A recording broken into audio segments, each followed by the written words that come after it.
Սիրելի հայրենակիցներ, սա 1915 թվականին Արևմտյան Հայաստանում ցեղասպանության ենթարկված հայ ժողովրդի զավակ կնոջ իր զավակով անապատում հայտնված կնոջ պատկերն է։ Սա արդեն 2023 թվականին Արցախում էթնիկ զտման հետևանքով գաղթի ճանապարհը բռնած հայ ժողովրդի զավակ, հայ կնոջ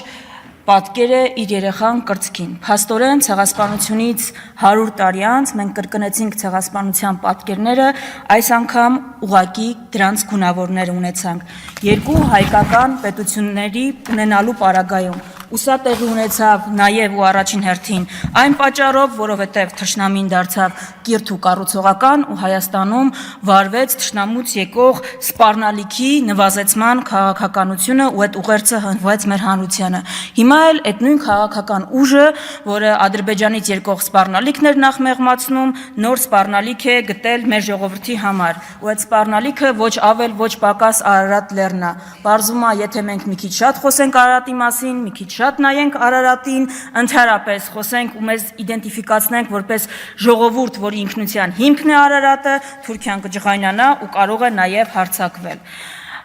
Ինչ են ուզում անել։ Ուզում են ջնջել անցյալը, որպիսի կառավարեն ապագան, որովհետև երբ ջնջում են հիշողությունը,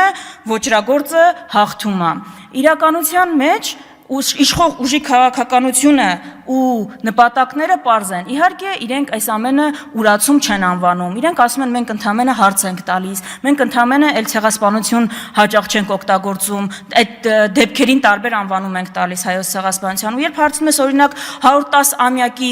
տարելիցի կապակցությամբ ինչի բա պետական հանձնաժողով չկա, այդ հարցին պատասխան չկա, որովհետև ցեղասպանության ճանաչումը էլ իրանց արտաքին քաղաքական առաջնահերթությունը չի։ Ու այդտեղ հարցը առաջանում, բա ո՞րն է արտաքին քաղաքական առաջնահերթությունը, Թուրքիայի ու Ադրբեջանի պահանջները բավարարելը։ Հիմա իշխող ուժի հետ ամեն ինչ պարզ է, ու այստեղ է, որ գնդակը իրականում հանրության դաշտում է։